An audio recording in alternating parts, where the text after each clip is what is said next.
There's certainly some warning signs.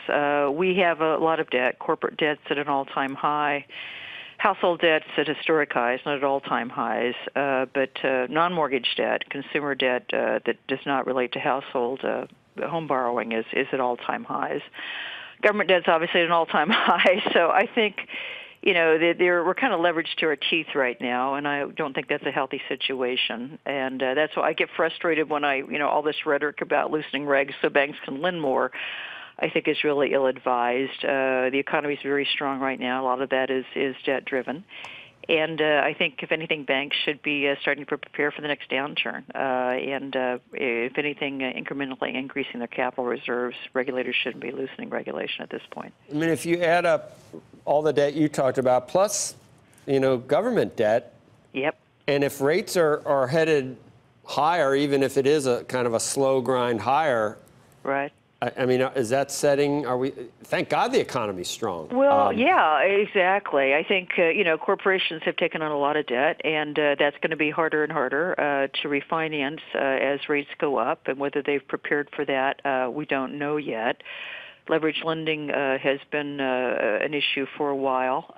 So I think we don't know, but there's certainly some warning signs, and I really think the key here is that when the downturn comes, and inevitably it may be a few years, but it will come, credit losses will increase, defaults, bankruptcies will increase, and is the financial system capitalized well enough to absorb those losses and continue to function, which is, again, why, I think where we are in the cycle, regulators should be tightening regulation a bit, tightening lending standards a bit, asking banks to enhance their capital reserves.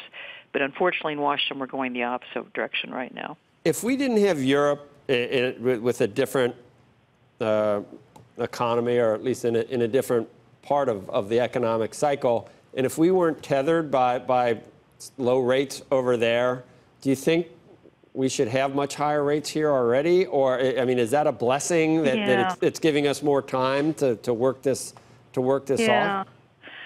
Oh, that's a good question. I think what the Fed's doing on rates is right. I wouldn't go faster, maybe a little slower. But they are preparing. I think they realize that there will be a downturn in the next few years, and they need some bandwidth to be able to lower rates again, and they don't have it now. So just as they're preparing, the large banks should be preparing as well. But I think they've got it about right. One thing I do get frustrated by, though, is all this talk about angst about, real wages going up. And oh my gosh, we need to worry about inflation if real wages are going up. We should be celebrating real wages. They're going up a little bit.